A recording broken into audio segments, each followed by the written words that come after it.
ನಮಸ್ಕಾರ ವೀಕ್ಷಕರೇ, ಇಂದಿನ ಈ ವಿಡಿಯೋದಲ್ಲಿ ಒಂದು ಸುಲಭ ರೀತಿಯಲ್ಲಿ ಶಕ್ತಿಶಾಲಿಯಾದಂತಹ ಒಂದು ವಶೀಕರಣ ತಂತ್ರವನ್ನು ನೋಡ್ಕೊಂಡು ಬರೋಣ. ನೀವಿನ್ನೂ ನಮ್ಮ ಚಾನೆಲ್ ಅನ್ನು ಸಬ್ಸ್ಕ್ರೈಬ್ ಮಾಡಿಲ್ಲ ಅಂದ್ರೆ ಈ ಕೂಡಲೇ ಸಬ್ಸ್ಕ್ರೈಬ್ ಮಾಡ್ಕೊಳ್ಳಿ. ಹಾಗೆ ನಿಮ್ಮ ಜೀವನದಲ್ಲಿ ಯಾವುದೇ ರೀತಿಯಾದಂತಹ ಸಮಸ್ಯೆ ಇದ್ರೂ ಕೂಡ ಸ್ಕ್ರೀನ್ ಮೇಲೆ ಕಾಣುತ್ತಿರುವ ಗುರುಗಳ ನಂಬರ್ಗೆ ಕರೆ ಮಾಡಿ. ಶೀಘ್ರದಲ್ಲಿ ಶತಸಿದ್ಧ ಶಾಶ್ವತ ಪರಿಹಾರ ಮಾಡಿಕೊಡಲಾಗ್ತದೆ. 2 ವಿಡಿಯೋದಲ್ಲೇ ಒಂದು ಮಾರ್ಕರ್ ಹಾಗೆ ಒಂದು ಅರಶಿನ ಕೊಂಬು ಇದಕ್ಕೆ ಬೇಕಾಗ್ತದೆ. ಹಾಗೆ ಒಂದು ಲಿಂಬು ಬೇಕಾಗ್ತದೆ ವೀಕ್ಷಕರೇ. ಇದರ ಸಹಾಯದಿಂದ ಒಂದು ಶಕ್ತಿಶಾಲಿಯಾದಂತಹ ವಶೀಕರಣ ತಂತ್ರವನ್ನು ಹೇಗೆ ಮಾಡೋದಂತ ನೋಡ್ಕೊಂಡ್ ಬರೋಣ ವೀಕ್ಷಕರೇ.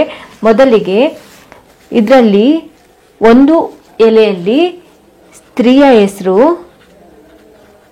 ಒಂದು ಎಲೆಯಲ್ಲಿ ನಿಮ್ಮ ಹೆಸರು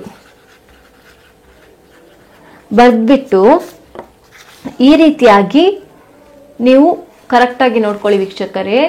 ಈ ರೀತಿಯಾಗಿ ನೀವು ಅದನ್ನು ಇಡಬೇಕಾಗ್ತದೆ ವೀಕ್ಷಕರೇ. ಈ ರೀತಿಯಾಗಿ ಇಟ್ಟ ನಂತರ ವೀಕ್ಷಕರೇ ಅದರಲ್ಲಿ ಮೇಲೆ ನೀವು ಅರಶಿನ ಕೊಂಬನ್ನು ಇಡಬೇಕಾಗ್ತದೆ. ಈ ರೀತಿಯಾಗಿ ಅರಶಿನ ಕೊಂಬನ್ನು ಇಟ್ಕೋಬೇಕು ವೀಕ್ಷಕರೇ.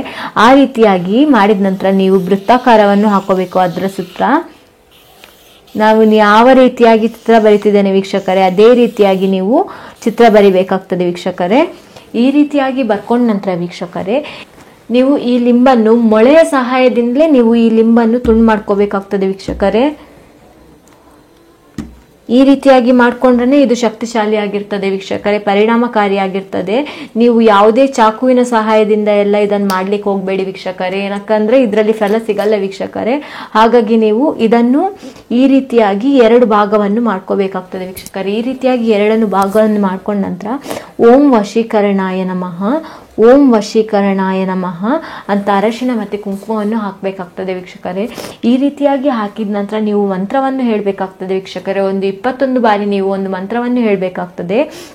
ಓಂ ಕಾಲಭೈರವಿಯೇ ವಶೀಕರಣಾಯ ನಮಃ, ಓಂ ಕಾಲಭೈರವಿಯೇ ವಶೀಕರಣಾಯ ನಮಃ, ಓಂ ಕಾಲಭೈರವಿಯೇ ವಶೀಕರಣಾಯ ನಮಃ. ಈ ಮಂತ್ರವನ್ನು ನೀವು 21 ಬಾರಿ ಹೇಳಬೇಕಾಗ್ತದೆ ವೀಕ್ಷಕರೇ.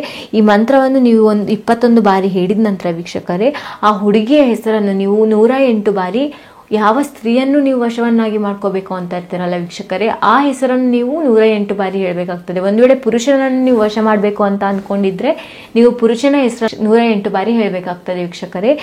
ಈ ರೀತಿಯಾಗಿ ಮಾಡಿದ ನಂತರ ವೀಕ್ಷಕರೇ ಇದನ್ನು ನೀವು 3 ದಾರಿ ಸೇರುವಲ್ಲಿ ಹೋಗಿ ಹೂತಾಕ್ಬೇಕಾಗ್ತದೆ ವೀಕ್ಷಕರೇ. ಮಧ್ಯರಾತ್ರಿಯಲ್ಲೇ ನೀವು ಈ ಕೆಲಸವನ್ನು ಮಾಡಬೇಕಾಗ್ತದೆ ವೀಕ್ಷಕರೇ. ಈ ಹೂತಾಕುವ ಕೆಲಸವನ್ನು ನೀವು ಮಧ್ಯರಾತ್ರಿ 12 ಗಂಟೆಗೆ ಹೋಗಿ ಮಾಡಬೇಕಾಗ್ತದೆ ವೀಕ್ಷಕರೇ. ಈ ರೀತಿಯಾಗಿ ಹೂತಾಕ್ಬೇಕಿದ್ರೆ ಯಾರು ನೋಡಬಾರ್ದು ವೀಕ್ಷಕರೇ. ಒಂದು ವೇಳೆ ನಿಮ್ಮ ಹತ್ರ ಈ ಕೆಲಸ ಮಾಡ್ಲಿಕ್ಕೆ ಆಗಲ್ಲ ಅಂತ ಆದ್ರೆ ಸ್ಕ್ರೀನ್ ಮೇಲೆ ಕಾಣುತ್ತಿರುವ ನಂಬರ್ಗೆ ಕರೆ ಮಾಡಿ ವಶೀಕರಣ ಯಂತ್ರ ಮಾಡಿ ಕಳಿಸಿಕೊಡಲಾಗ್ತದೆ ವೀಕ್ಷಕರೇ. ಧನ್ಯವಾದಗಳು.